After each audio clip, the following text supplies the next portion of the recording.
le vin apprêté que l'âme boit dans le cellier intérieur l'a divinisé. Et ce divin breuvage l'a tellement divinisé, exalté, abreuvé de Dieu lui-même, qu'elle poursuit disant « Et quand j'en sortis ?» c'est-à-dire lorsque cette faveur fut passée. Il faut dire toutefois que l'âme reste toujours dans cet état sublime de mariage spirituel où Dieu l'a élevée. Elle y reste selon sa substance, bien que ses puissances ne soient pas toujours dans l'union actuelle avec Dieu. Les puissances pourtant s'unissent très fréquemment à l'âme dans cette union substantielle et vont s'abreuver, elles aussi, à ce divin cellier. L'entendement, alors, acquiert de nouvelles connaissances, et la volonté grandit en amour. Voilà pourquoi, lorsque l'âme dit « Et quand j'en sortis », elle ne parle pas de l'union essentielle ou substantielle qu'elle possède et qui constitue cet état de mariage spirituel dont nous avons parlé, mais de l'union actuelle de ses puissances, union qui n'est pas continue sur la terre et ne saurait l'être. Donc l'âme, sortant de là, dans toute cette plaine, c'est-à-dire dans toute l'étendue de ce monde, déclare « Je ne connaissais plus rien ».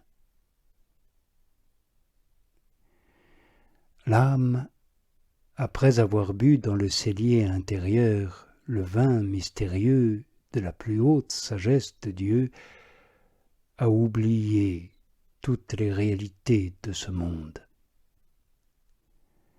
Les connaissances d'autrefois, et même toutes les sciences humaines, lui semblent n'être qu'une pure ignorance en comparaison de cette science qu'elle vient d'acquérir.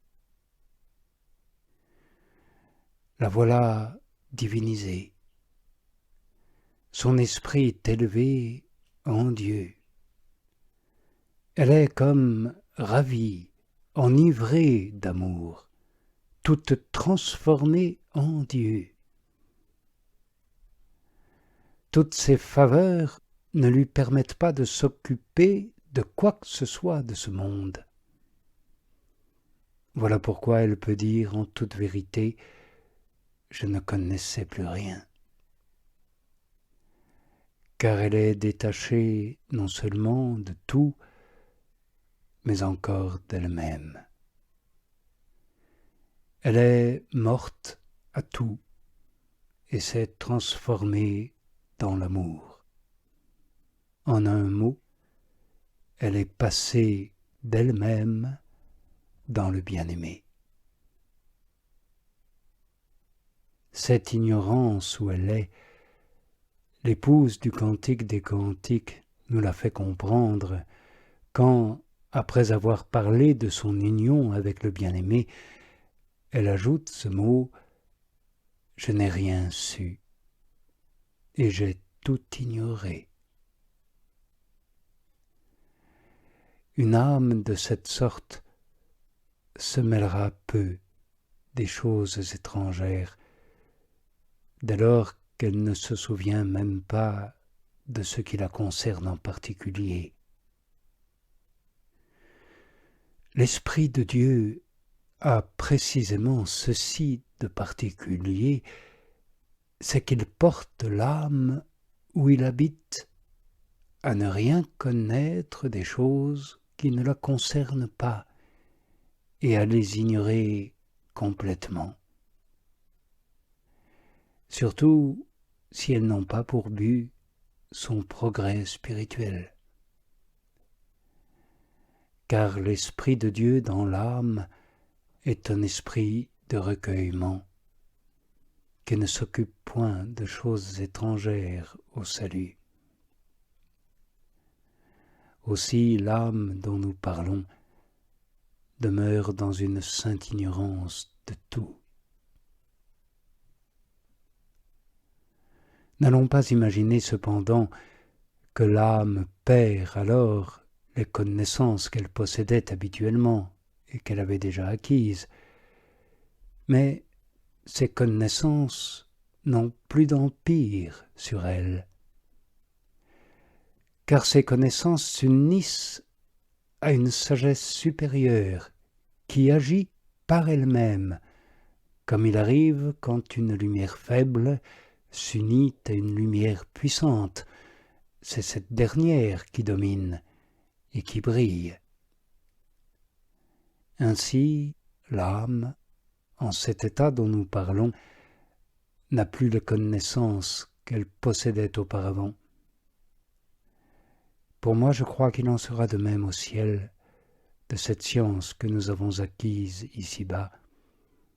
Elle importera bien peu aux bienheureux, dès lors qu'ils posséderont une science de beaucoup supérieure dans la sagesse divine.